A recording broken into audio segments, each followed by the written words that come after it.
estamos começando mais um Papo Direto e eu te convido para acompanhar a nossa conversa que hoje acontece com o diretor do SAMU, Serviço de Atendimento Móvel de Urgência aqui do Litoral, médico João Cláudio Pereira. Nós vamos falar sobre um projeto inovador, interessante, muito importante que ele junto com outros profissionais desenvolveram e que tem a ver com o respirador artificial, muito mais em conta, muito mais acessível e com a possibilidade de atender a comunidade justamente não só de Paranaguá, mas do Paraná, do Brasil, de atender nesse momento tão delicado que o mundo vive com a questão da pandemia do Covid-19. A ideia é fazer realmente com que esse respirador possa ser uma opção mais viável para vários hospitais e até clínicas, não sei. É isso que a gente vai saber justamente aqui no programa, no Papo Direto, nessa conversa.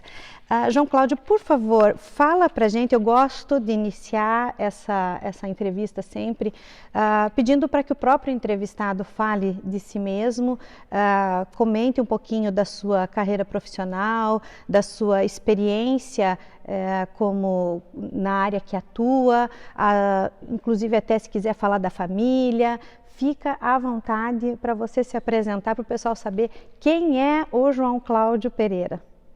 Ok, bom, primeiro, bom dia, Luciana, obrigado pelo convite. A gente realmente tem um tema bastante importante para discutir. Tá? Então, meu nome é João Cláudio Campos Pereira, tá? Eu sou médico, formado no Espírito Santo, tá? Em 2005. Com especialização em cirurgia cardiovascular e também com título de especialista em emergência pela Associação Brasileira de Medicina de Emergência. Eu atuo bastante hoje, principalmente no SAMU Litoral, onde eu exerço a função de diretor técnico. Eu também sou médico do CIAT em Curitiba, onde nós trabalhamos muito mais com trauma do que com o paciente clínico, né? E boa parte do meu tempo eu dedico também à docência nas faculdades Pequeno Príncipe, né? Onde eu trabalho com os alunos aí da medicina, tá? E também trabalho na docência em diversos cursos aí de pós-graduação, principalmente na área de emergência, tá? Tanto na área de pós-graduação para as equipes de enfermagem, medicina, psicologia, e também para a polícia. Então, trabalho também na pós-graduação de policiais em resgate, né, em atendimento pré-hospitalar tático, né, em situações aí de combate. Tá? Bem interessante. Então, é um trabalho bastante diversificado e apesar aí da minha formação ser uma formação inicial cirúrgica, eu hoje atuo muito mais na área de emergência, né, que é aquilo que acabou me chamando a atenção aí com o passar dos anos de carreira e é o que eu mais gosto de fazer. Por quê?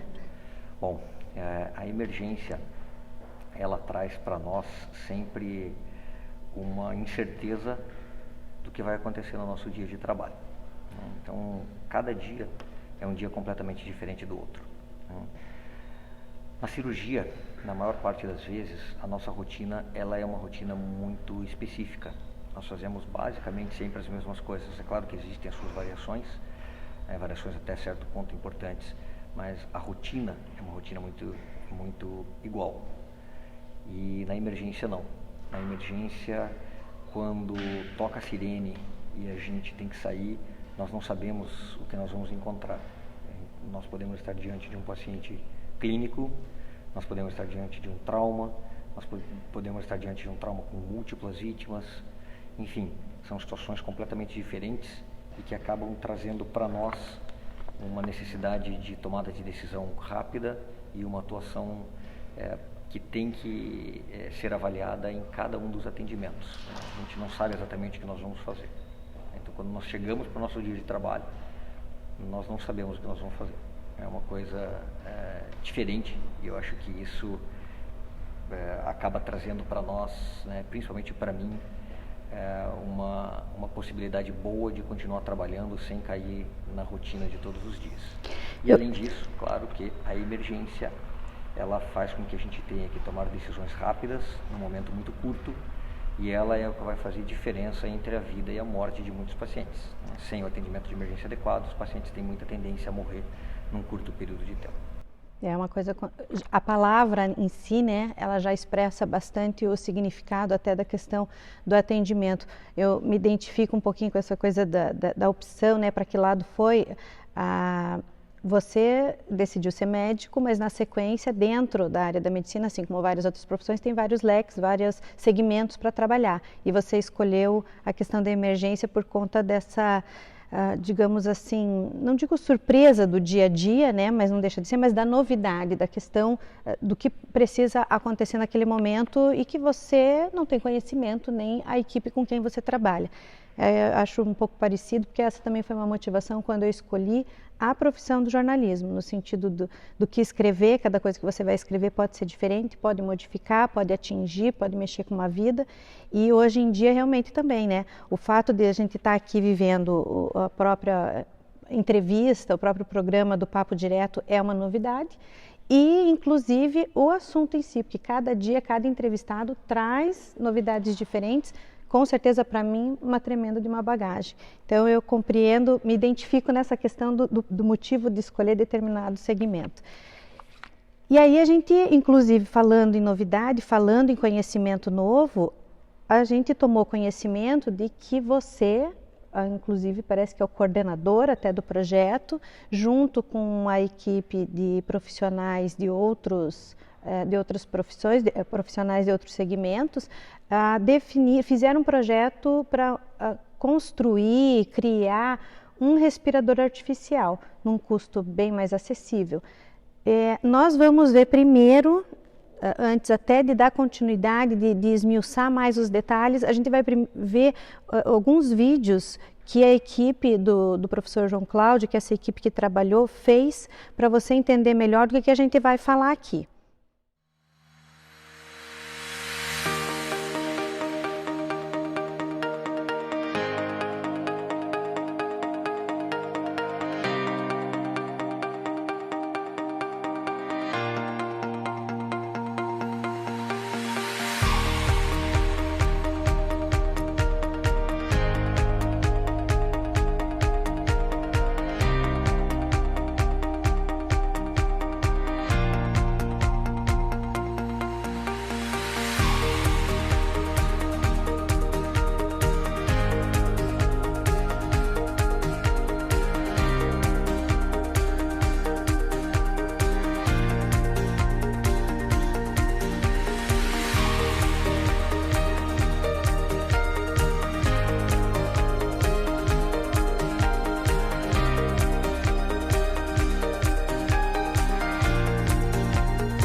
Então, como a gente percebeu ali, até uma das imagens mostra justamente um teste, né? Um paciente robô lá, ali já respirando. Antes disso, vocês já mostrando a parte técnica ali, uma caixa, acho que é a forma como inicia todo o processo.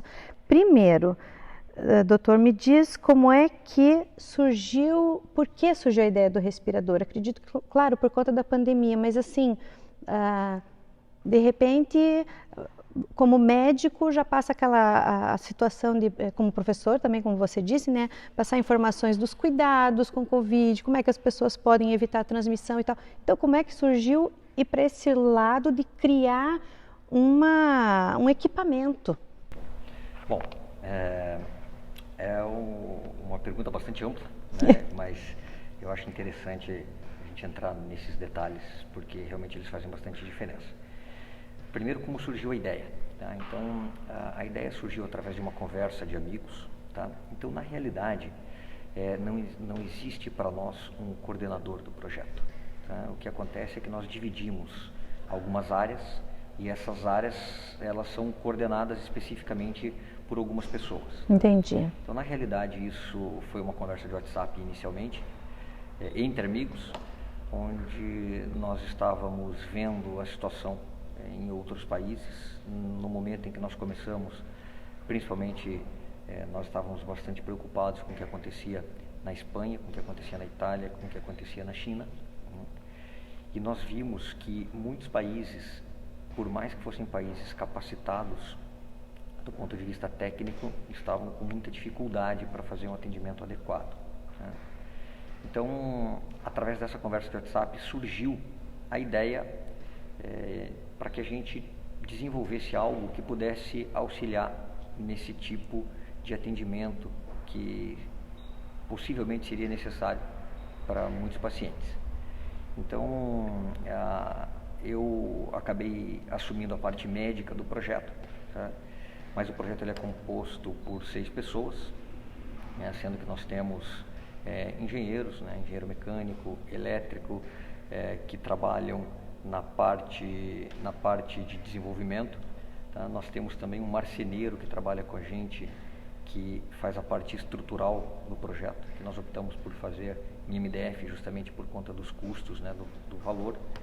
E nós temos 2 pessoas que trabalham também junto conosco no projeto, fazendo toda a parte de documentação, a parte de registros, né, que são pessoas que são profissionais da área de comunicação, né, que trabalham com fotografia, vídeos, né, cinegrafistas, enfim, que conseguem fazer para nós os registros necessários para que a gente possa sempre dar sequência aí ao projeto. Então, na realidade, todas as peças envolvidas nesse projeto, do ponto de vista de recursos humanos, elas foram fundamentais, né? Porque do ponto de vista médico, eu não conseguiria fazer absolutamente nada nesse projeto se eu não tivesse apoio das outras pessoas. Então, nós acabamos fazendo um casamento entre pessoas que acabou dando muito certo, porque cada um tem um conhecimento específico, né? E aí, com esse conhecimento específico, nós conseguimos atingir algumas metas que eram metas importantes. Então, nós vimos que o número de pessoas que precisavam de respiradores no mundo estava muito além do que a possibilidade de produção desses respiradores. Nós vimos que o grande problema hoje já não era mais o problema financeiro, porque o dinheiro surgiu, né, para os governos aí no mundo inteiro, mas nós não conseguíamos adquirir esses respiradores, não só no Brasil, mas como em várias partes do mundo. Isso eu até gostaria de fazer um registro aqui, porque eu vi uma matéria, por exemplo, falou da questão do potencial, da estrutura do litoral, para a questão de atendimento com relação a respiradores, né? E de repente uma matéria que de certa forma não ajuda muito, porque ela fala a realidade não só do litoral, como de países inclusive de primeiro mundo, ou seja, que não tem respirador para cada pessoa que fica doente. E não tem aqui, não tem em grandes centros como o Rio, como São Paulo, não tem em grandes países como Finlândia e vários outros que a gente reconhece como de primeiro mundo. é uma situação, nós estamos vivendo uma situação atípica no mundo, o próprio Estados Unidos, pensar em Nova York, do que eles estão passando ali, e também com a mesma dificuldade de ter toda a aparelhagem necessária para atender cada paciente que aparece. Perfeito, eu acho que essa fala é muito importante, tá? Porque é óbvio que nós estamos num país que é um país num processo de desenvolvimento e que nós temos algumas dificuldades acentuadas. Por outro lado, no nosso país nós temos o SUS, que por mais que tenha as suas dificuldades, ainda consegue fazer com que haja um programa assistencial de saúde que muitos países não têm. Exatamente. Então, basta nós olharmos o que acontece nos Estados Unidos, por exemplo, e diversos outros países, onde o sistema de saúde ele pode talvez até ser em alguns pontos mais efetivo. Por outro lado, a população que tem acesso a isso é uma população muito mais restrita, né? Então o SUS ele é universal. Aqui nós temos como atingir a toda a população. É claro que existem as suas limitações, os tempos de espera que podem ser maiores, enfim, existem diversas limitações, mas a gente tem essa possibilidade de fazer. Então, eu acho que as críticas, elas sempre são bem-vindas, porque as críticas, elas sempre vão nos fazer pensar e tentar melhorar de alguma maneira aquilo que nós podemos dentro daquilo que a Constituição nos prevê. Mas, realmente, nós vemos que faltam respiradores em Nova York, nós vemos que faltam respiradores na Alemanha, nós vemos que faltam respiradores na Itália, na Espanha, em diversos outros países. Portanto, quem seríamos nós para sermos completamente diferentes do resto do mundo? A situação anda tão crítica que a Alemanha, que é um país reconhecidamente acima de muitos outros países do ponto de vista técnico, em várias coisas que eles fazem, eles estão reesterilizando máscaras porque eles não conseguem produção de máscaras para isso. Imagina. Então, se isso está acontecendo em países como a Alemanha, quem dirá o que vai acontecer conosco no Brasil e, sobretudo, no litoral do Paraná.